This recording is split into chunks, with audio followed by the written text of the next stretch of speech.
Welcome to Uncle Stu's neighborhood, where you will receive knowledge, understanding, wisdom, and humor. Uncle Stu asks to be respectful to all guests and panel members, for we all do not think, act, or speak alike, yet we can all be respectful to the thoughts and views of others. Let us welcome our uncle, Uncle Stu, the old man on the block. I want to go back because one of the arguments I hear a lot in certain sectors of the Black community, they say we have been in trauma for 400 years, and they try to equate what happened in slavery to the now. Is there a way you can make that connection for me? Because you have too many other Blacks that says, wait a minute, I never been in slavery. I have no clue what slavery is about. My parents can't tell me what slavery was about in the sense of let you read a book. For them, they lived a normal life. They didn't grow up with parents who was abusive. They didn't grow up with the gross dysfunction that other families have or other kids grew up in. They seem to be able to socially okay in the sense of can deal with multiples of cultures, multiples of issues, and in their mind, they're functioning okay. Whereas some Blacks will say, no, you got trauma in you, and you need to admit you got trauma. Your mama was trauma. Everybody was trauma. And I've heard these arguments of, if you don't admit that you got trauma, you're damn near not Black. But man, this is a deep question. Because I think this is one thing that's holding us back as a people is not being able to accept that, yes, we've been victimized, but that doesn't mean that we have to adapt a victim mentality. And I'll break that down. So, because I've been doing this work around historical trauma for over 10 years now. And historical trauma, it doesn't just associate itself with Black folks, but it definitely involves us in this hemisphere. So when we talk about North America and we talk about our experience, one as Africans who lost battles and being captured and then sold to Europeans to be brought over here to this hemisphere to be enslaved, like that's a whole psychological experience just in itself. Think about being on a boat, chained up on a boat for damn near 3 months, coming over the Atlantic Ocean to come to this new cold environment, and then being beaten and forced to do some work. Like already psychologically, we are at a disposition just from that experience, let alone to get here and then for the ones that were able to survive, the things that you've seen on that boat, then to be shipped off to various different areas of this country to start working on fields, plantations, and in shops. It's very interesting. What ends up happening is psychologically, we're already messed up. And then to have that experience, not for 400 years, because people don't know how to do math, but for 263 years. So I think it was 263 years of actual chattel slavery that we've experienced. Now, that's 203 years or 50 years. That is a long time. Think about how many generations 263 years is. So we adapted customs. We adapted culture. Matter of fact, if you want to ask what Black culture is, it has been a response to white supremacy from day one. And that's what it was. And that was driven by capitalism. What was the creation of what capitalism is today? It was a feudalistic system where they used crops to maintain a economic order and to develop a nation. And they used us as the main labor source until the early 1900s. We were the primary labor source of this country. Now, when you scale back and look at it from that angle, and then you take the victimhood out of there, you understand how we got to this situation. But once slavery ended, well, let me back up. Think about, how do you develop a family? How do you develop an intimate relationship? How do you parent enslaved, where somebody else can give you a name or take your body when they want, male or female, or force you to engage sexually with anyone, or take your children once they begin their menstrual cycle, or once the boy is 9 years old and strong enough to carry a bucket or a pail of water on their own, and they move them to another area of the plantation. Like, psychologically, you're already messed up. You talk about family dysfunction today, like our families have been dysregulated for a long time, and we've always had this response. So, in 1808, that's when the importing of Africans to become enslaved stopped, but slavery didn't end till 1865. So what did they do for those 57 years? Right. We had breeding farms. We had breeding farms, which a lot of people don't know about. Places like Virginia, and you probably know, which was one of the leading states in breeding farms when it comes to slaves. And what would happen in Virginia, they would breed slaves and they would create a domestic slave trade. So they would take slaves from Virginia, they get the biggest, baddest slaves from Virginia, and they would travel along that Atlantic coast, down to the Carolinas, the Floridas, up that Gulf to Alabama, and to where the French Quarter, Louisiana, and they would unload those slaves and trade them, and those slaves would go all throughout the southern part of the United States. Like, think about that. Think about the psychological experience that an enslaved African or a bred Negro at the time. And in the early 1900s, you had a flood of European immigrants from various different ethnicities coming here. And they were poor folks who had skills, new labor class. So at the turn of the century, the 1900s, you see that we go from a feudalistic crop-based system to an industrial system. So we start to move lumber,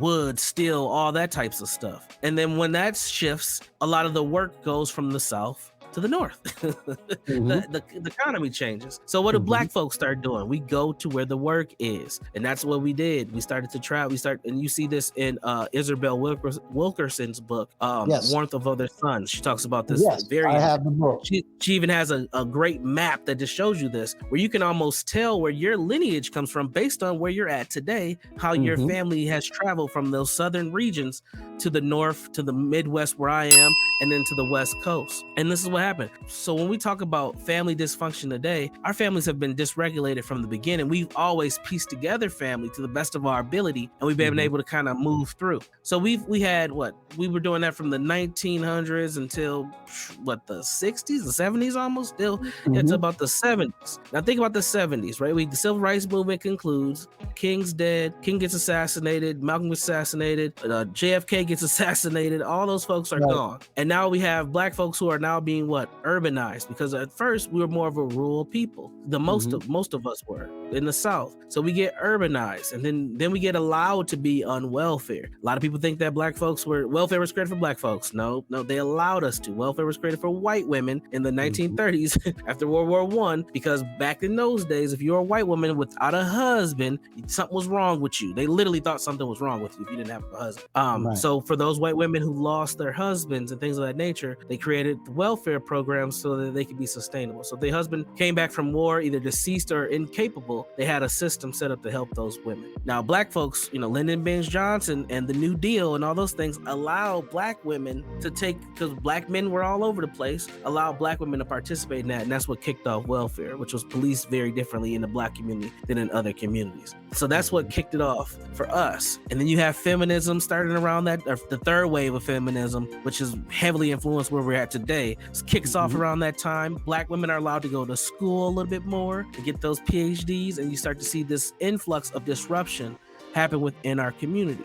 Another big thing that happens that we don't talk about enough is globalization started to take place in the 70s and was well on its way into the 80s. And what does that mean for Black folks? So for the Black folks who did work in those warehouses and did work in those lumber yards and those steel yards and things of that nature, what do we say in the Black community? We're the last to get hired and the first to get fired. That's what happened. That's where that saying comes from, that time period. Because what happened? Our job started to go overseas to other places because it was cheaper. And we started to see unemployment increase for the first time for Negroes, because we were always the labor force until globalization came. So now you get Black men who are starting to not have jobs. Black women who the domestic jobs are starting to reduce, because why? White women are entering the workforce because our economics shifted from a industrial system to a social working system, which is why we have nice cushy jobs like the organization I run, where most of my staff work on computers and sit at desks that are air conditioned. And the patriarchy has done very well to make sure that we have this nice system. but that's a whole other thing. That's a joke thing. But some call it something. Now, what happens in the 70s is those cushy jobs start to get created, and you have to have what to get them? education. But we know most black men, I mean, a lot of them dropped out of high school just to go get that good job at the factory yard where they were making, $16, $15, $17 an hour. And they were able to support a family on that. But when you switch to a social-based system where you get government jobs, nonprofits, things like that, corporations, you need education, which a lot of us didn't have. So we almost get barred out of an economic system. And then you have the ones of us who are professionals, who are our middle class, who are forced to live with us. Think about this. They were forced to live in black communities. So you have almost 3 class systems living in one area. And when the highway systems were built throughout this country, that gave an opportunity, and the GI Bill will say that even though it was not done equitably across the board, some black folks did benefit from that. That gave black families who had means an opportunity to leave the hood, actually create the hood by leaving, and live in these little pockets. So redlining, one of the interesting stories about redlining is, yes, redlining blocked black folks from living in places, but it gave some black people these little pockets in these suburban communities to kind of live in. Not everybody, but just some of you. So your doctors, your lawyers, your dentists, your professional class left the hood. That took out a social capital out of the hood and put it into another community. Why is that important? And why am I bringing that up? Well, because when that social capital leaves, who's going to be that neighbor when your tooth hurts that's going to come over and look at Mrs. Johnson's tooth so she don't have to come down to the office and pay that big bill? Because Mrs. Johnson's been watching your kids since they've been born, right? Who's that lawyer that's going to give you that free advice because y'all have, shared birthdays and barbecues in the backyard every summer? Who's that mechanic that's going to, give you a deal on your car because y'all been friends ever since y'all was in elementary school? That's how we used to bargain labor. That's how we used to support each other as a community. That left. And then what came in? Drugs, violence, gangs, all the craziness. And then that's how we've gotten to where we're at today. So in the 80s, in the 70s, we had our first big kind of influx of drugs, which was heroin. Now, heroin had an impact, but it wasn't as detrimental as crack. When crack came in, it was all hell broke loose. And one of the major reasons for that is because 1, crack was very cheap, but 2, it was the first drug that hit women very significantly. And what do we always say in our community, even to this day? Women are the backbone. We have matriarchy. It's a gynocracy. Yep. Right. And when crack came in, that gynocracy took a hit, literally, figuratively and literally took a hit. And why is that important? Because we know that women, they're the core primary developers of community because they take care of the children. So the children lost out in the 80s. My generation, just when I was born, we lost out in the 80s. So during this time, what happened? So we see an economic opportunity with drug dealing. Most men did. Even men who didn't want to necessarily sell drugs, the labor market was so bad during that time. It was like some men had to. If you didn't get that good job, doing garbage or working for the city or something like that, you didn't have a lot of options. So a lot of men turned to drug selling. Plus, it was hyped up with the music. The music started to engage in it towards the late 80s. So it just made it even worse with the gang culture. So we get the men who are selling drugs. We have the war on drugs get started. So now policing in the community increases. Once the policing increases, the older dudes who are selling the drugs, they're smart. They're like, look, I'm not getting football numbers. I'm not going to jail forever. So they say, look, little man, back then we didn't lock up kids like we do today. Kids would go to boot camp and stuff like that if they got in trouble multiple times. So they'll pass on those packages to some little 13, 14, 15-year-old, like, look, man, you want to make $50? And then back in the 80s, that's like making $200 today. So they'll take that and he'll say, go drop this bag off to Greg. Greg's downtown at the pool hall. He's going to give you this and you come back and I'm going to break you off $50. What 13-year-old ain't going to take that chance? So the little man will hop on his bike, roll down to that pool hall, drop that backpack off to Greg, get that money, come back, drop it off to the older dudes and they'll break him off. So what did it do? It introduced young people to the another type of economic class system. So now you got young people selling drugs. You got women who not all women, but enough, a significant critical mass who are on drugs and are starting to now be prostitutes and all types of stuff for drugs. A lot of those women had kids and those kids were left to raise themselves. And the breakdown, the deterioration just started to just increase as we get into the 90s. The hip hop piece comes in and now you're glamorizing that type of lifestyle. So now it's a moving train now. It's a locomotive. It's just going. But then in the 90s, we have the crime bill from our boy Biden. Our boy Biden puts in the first crime bill. So now the brothers is on the run because the cops is coming and they are locking people up. And the funny thing is, over the last 5 years, a lot of those guys that were locked up back in the 90s are starting to come home, and they're really lost. Them dudes don't know what to do because they're way no internet, no nothing. They're generations behind. So they lock up all these men. You know, we have some of the worst homicide rates, and those are coming back now, that we've ever had in the history of this nation take place in urban communities. So you got a lot of black men dying, a lot of black men going to jail, a lot of black women on their own. So we have the crime bill takes place in the 90s. Hip hop is blazing. It's the biggest thing out. It's the main marketing source that's out there. You have our women who are starting to embrace this independent living, single motherhood, strong, independent black woman trope to this magnified. And you start to see how the community's deterioration starts to become a normalized process. And then what happens? We get into the 2000s, Y2K. Now hip hop has gone from gangster rap to flash and dash. It's all about big pimping, chains, fast cars, foreign women, foreign clothes. That's what we got into, all until the 2000s. And I'm a victim of this. Like I told you, I was at the Rough Riders Cash Money concert. I was that kid. I love Cash Money. I thought I was going to be Birdman growing up. Like I was like, look, I'm going to be the educated Birdman. And then when Jeezy came out, it was over. I was like, look, I'm about to be the snowman of mental health, man. Listen, I'm going to try to figure out a way to make this happen. Because that's all I had. That was my motivation. Those were my archetypes. Even though I didn't trust black men in real life, I still wanted to be like them because I'm still a black male.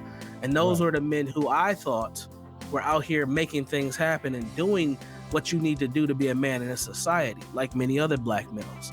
And that's what we had. We had young kids like myself growing up idolizing people outside of their community that were put in front of us to be their idols. So it started with the males, like, yeah, the girls too, but it wasn't as bad. The girls came now, the 2010s until now. This is when the girls' archetype started to be publicized with Kim Kardashian, Nicki Minaj, Cardi B. Now we got Gorilla. Like the girls are on top now. And now what do we see? We see what started in the mid 2000s, the gender war. It's at the peak. And just like we see it in the entertainment business, we see it here on YouTube all day. The black manosphere started with all men, some toxic, some constructive. Then the women came in, and now the women pretty much run the black manosphere. Let's be honest. I have to allow people to speak their individual truth without pushback, without always arguing. Let me ask you this. Well, let's do a little bit of a deep dive. Let's kind of unpack some things that you said earlier. As a summation, we got all the way through everything.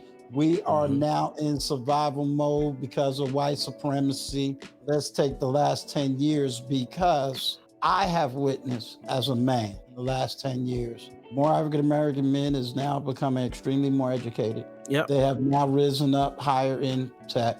People like me, who's a veteran of the United States military, has always talked about how we've been treated overseas. Yep. And had nothing to do with women. It was how we were treated overseas. I've seen many of my own statements and experiences being taken by other bigger content creators and now act like only one person has ever been overseas. And I'm like, I've been saying it for over a year on my platform. But I've shared that overseas experience. I've shared the cultural experience. I have shared many different things. One of the arguments that I have grossly shared, but I'm willing to hear an open argument. African-American women, especially Generation X women, has really taught Black women from the standpoint of, you're no longer my daughter, you're like my best friend, my sister. And because I've seen that sister-sister relationship, that independent Black woman relationship, I give you two arguments and then I need a pushback. One argument from a sociological perspective that says Black men is your responsibility to save the Black community. Other argument is Black men get the HE double hockey stick up out of here. Yeah. Because there's no fixing. Yeah. Then you have the last argument that says only people like you is qualified to even speak. And even you is still underqualified because you don't have a PhD, so the complexities of these conversations is only for the elite PhD people. Now, I know I threw a lot out. That's cool. I follow. Break down these arguments for me from your vantage point. Yeah, let's start with the. I was a C student. I'm not going to be a passive. I'm a whole lot more than a C student. Yeah. Here's the danger, because this is the funny thing about PhDs, and I'm sure Dr. Tiesan Johnson covers this as well. But even on that level, because I actually teach grad school without a PhD, believe it or not. Even at that level, Black males with PhDs are catching HE double hockey sticks, and their voices are being minimized and shut down on their experiences, even with a PhD, from other PhDs and from people, Black women who don't have them. Right. So even still with the PhD, you're still a Black man at the end of the day. So our merits, our accolades get reduced just because we're Black men, and our voices get minimized on our experiences due to the current nature of the academic circles, which is very feminist influence, is probably the best way to say it.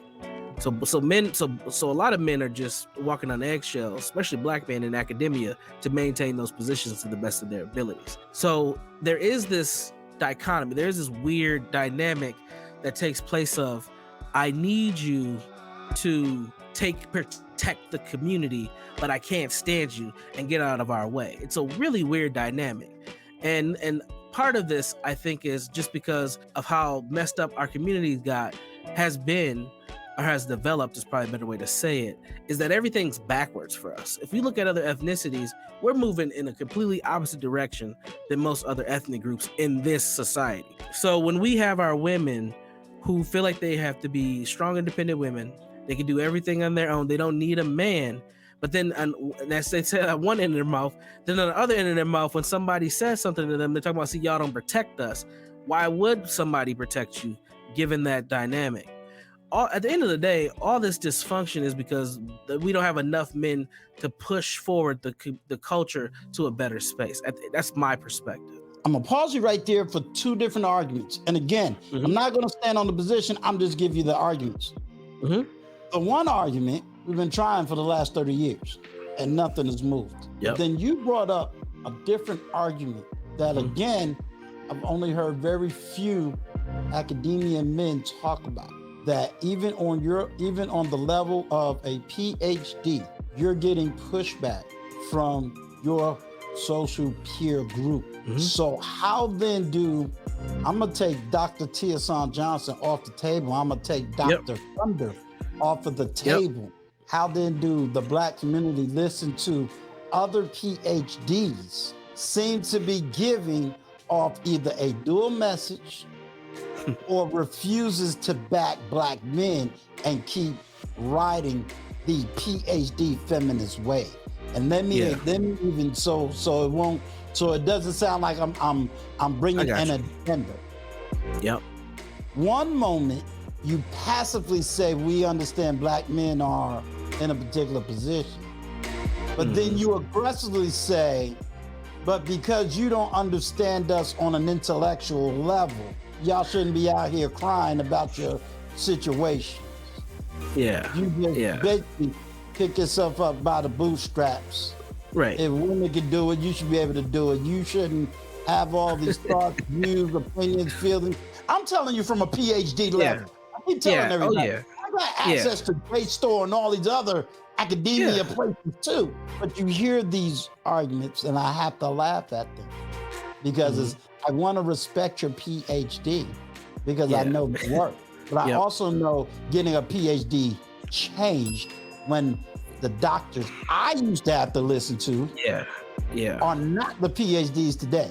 PhDs, when I was growing up, to get your master's degree, you had to work for at least 2-3 years before you can even apply to get a master's degree. Then you had to work for at least 4-5 years before you can apply to get a PhD. My daughter right now, by next year, is able to apply to get a PhD, never working in any field. That field.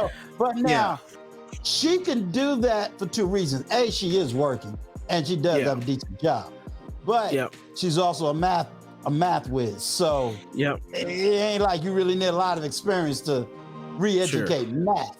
But if let's say she wanted to teach engineering, or she wanted to, you know what I'm saying, and never being an engineer, those degrees is now, you can stay in school all day and never have the experience. You just got theories all your life. Right. Yeah, in a lot of fields. Yep. Right. So with that being said, how does the community now define the Black male PhD? Does it really hold the weight that it once did? See, and I want to emphasize that word, once. For example, I know that another content creator, O'Shea Du Jackson, he's his medical PhD. Okay, I hold that a little bit more esteem because it says to me, you had to study a whole lot of math, you had to study a whole lot of chemistry, you had to study biology, you had to do a lot of clinical work. I don't have a problem calling you Dr. Right, O'Shea. At all. I know, because I'm gonna, forget, celebrity junk and all this other stuff. I respect you because you did that. I know the work you had to put in. Right. But it's harder for me to say, Dr. So-and-so, because you got this degree in African American studies. But I haven't seen you do anything outside of getting a PhD. I haven't seen you build a city. You haven't built a library. You have not built a community. You have not built nothing. Forget YouTube platform. You have not built nothing in the community but a bunch of books. And here's the problem that I have. If that. An average Black male can't read above the 4th grade reading level. So who's going to read your book? Now, if I'm wrong, I stand to be corrected.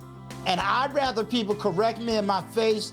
Don't run to your platform to talk to your people. Be able to pick up the phone and say, Uncle Stu, you wrong. Here's why you're wrong. Here's the part you missed. Here's the part you don't understand.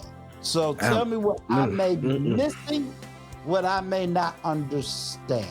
I'm with you. I don't think you're missing much. But what I would add to this perspective is that the Black community, our collective, our attitudes towards education have reduced significantly.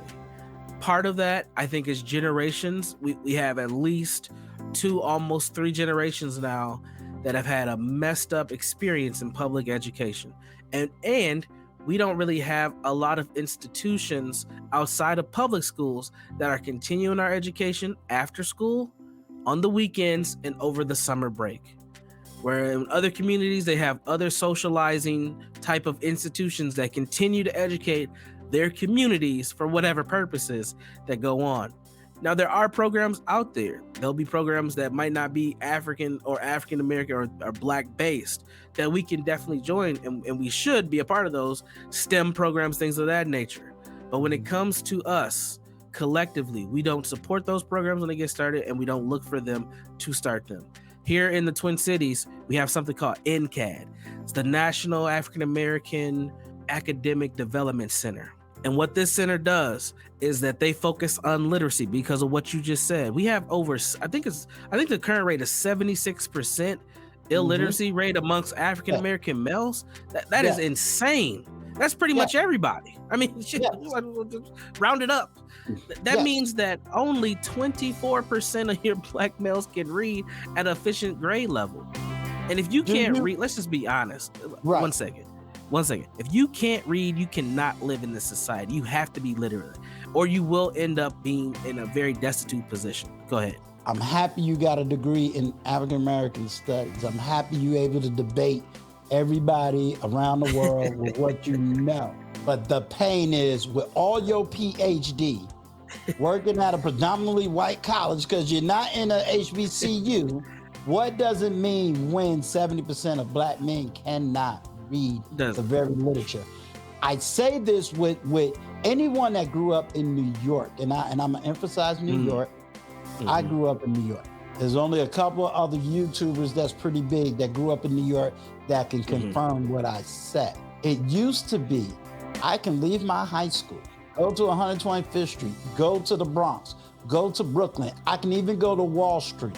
And men used to sell books, a lot of books. Yeah. Okay. We used to can buy dissertation. Yeah. Like black college professors that taught at Hunter, NYU, Columbia, hardcore. Yeah. Would sell their dissertations.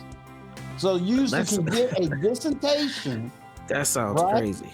Yes, you used to can get their dissertations for, let's say back then, $20. Read it now. You may have not understand APL, MLA, Chicago style. You don't understand all that stuff. Right. But you can read their material, and yet you're reading from the professors themselves, without having to sit in their university or go to their particular college that they teach at. They was accessible. They were not arrogant. They didn't have an arrogant persona, but they loved the community. Now, that was in a time that I will define as the, quote, Black conscious community. Right. You didn't need a degree, time. Right. To learn about who you are, what you are. So that's why when you talk about, now you didn't say this book, like ISIS paper and, I've read the ISIS papers. Dr. Amos Wilson. Exactly. For Black Power. Absolutely. Absolutely. Dr. Naeem Akbar, absolutely. Okay. We read Shakara Ali, Nexus to the Black Man. But we understood that Shakara got a chapter in her book about men being able to hit women. That's what she got blown up for. Right. You see what I'm saying? So when I'm hearing today's academia say to my generation, or say to people, especially coming out of New York, and I think they had it in Chicago, but I'm gonna say coming out of New York, we're not intellectually inclined enough to be able to have these discussions. Right. That's offensive to a lot of people that grew up in that era. Why? Because we had access to the same books you're trying to cite today. Right. So that's why I'm having this conversation. Yeah, and just when I said that was crazy, just the fact that there was a desire or hunger to have someone's dissertation shows how far we've gone backwards. Absolutely. Most people will not read it. Most people, one, don't know what a dissertation is. Let's just be honest. But secondly, most people will not read one. I'm one of those weirdo nerds who would actually read someone's dissertation. I just read one of my friends who completed her PhD in psychology. And we have to be honest about where the education system has gone too, because it hasn't just been Black folks, but we're gonna focus on Black folks for this discussion. Our appetite for intellect has reduced. Our desire to be scholars has reduced. The new African American Studies degree, when it comes to a PhD, is a PhD in education. It's one of the easiest PhDs you can get. Hell, I've thought about getting one just to say I was Dr. Jones.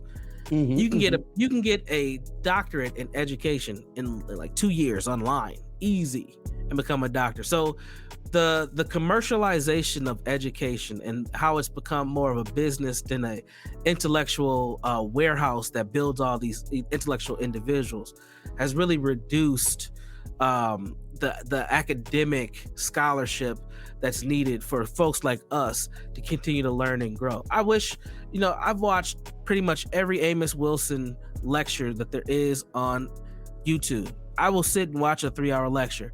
Do you understand that most intellectuals cannot lecture for 3 hours today? They can barely do 45 minutes because they don't have the acumen. They don't have enough material, and they just regurgitate old stuff anyway.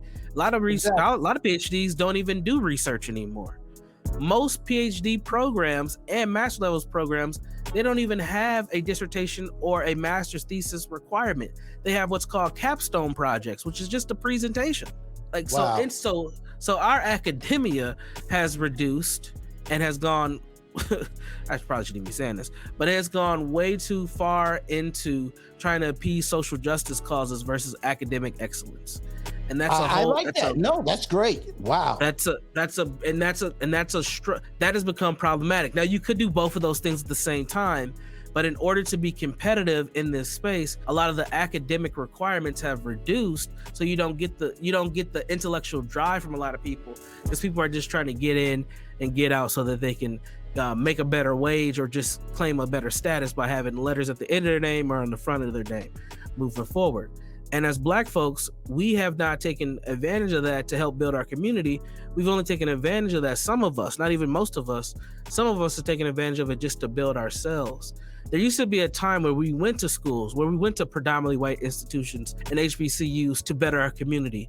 I don't think that a lot of folks' mindset is like that anymore. It's about going there, getting some clout, having a good time, and then getting yourself a nice, cushy diversity, equity, inclusion director position somewhere.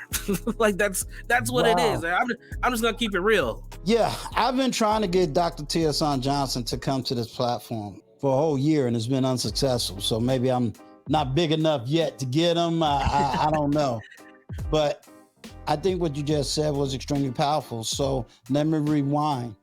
Yeah. Let's go back. With all of that being said, I believe this is a very complex thing, because you have somebody like myself that has moved more into the area of social individualism. Yep.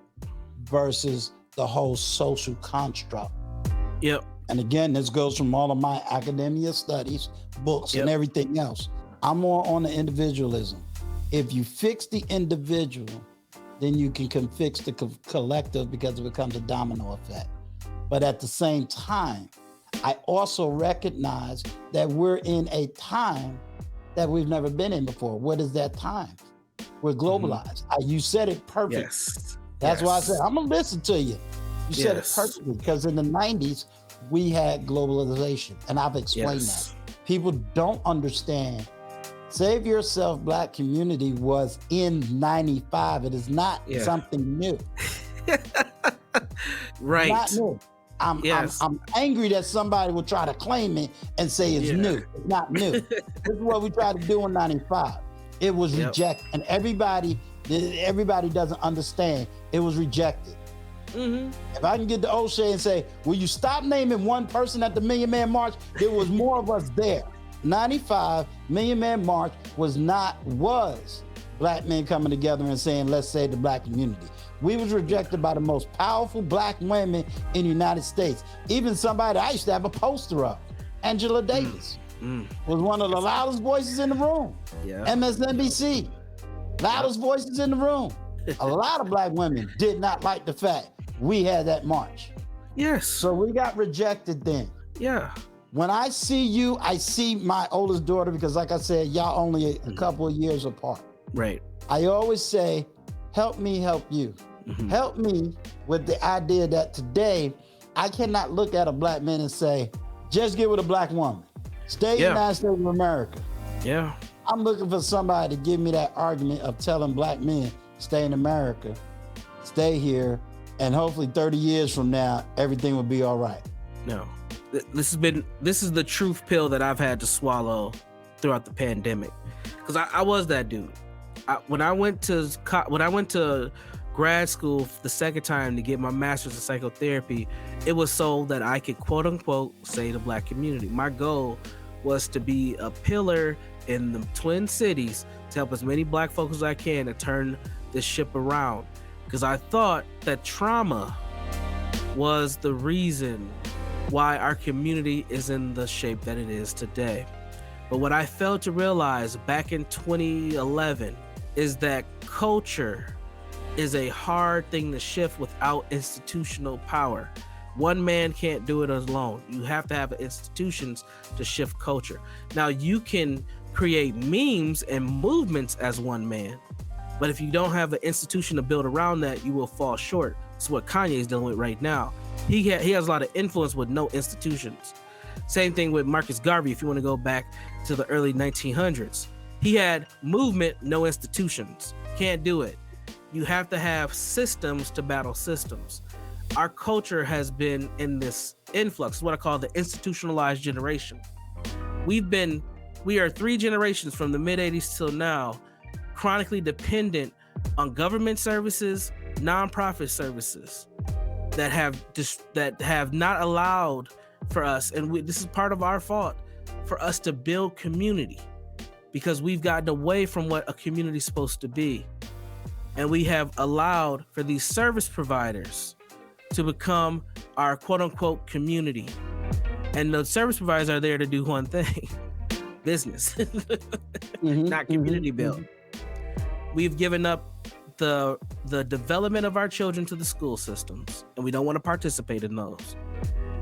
We've given up the moral development and the discipline of our community to the police, and now we're mad, and we're talking about how white supremacist the police are, and some people believe that's what white supremacy is policing, which is insane. We've given up the spiritual element of ourselves. We've gone away from Christianity, and now Christianity, and I would say even Islam as well, both of those have their issues, but those two spiritual systems give us morals, boundaries, give us direction, guidance, give us points of influence, things that are beyond ourselves to keep us moving forward. We've given that up collectively, the most of us. We are just a collective of people existing out here, and we will not exist. I think we got a 30-year run left before there's just so less of us here that we're gonna talk about African Americans as an old thing. We're already seeing this, the intermingling of relationships, passport bros, all these things. One of my concerns that I've had, and I'm slowly letting this go.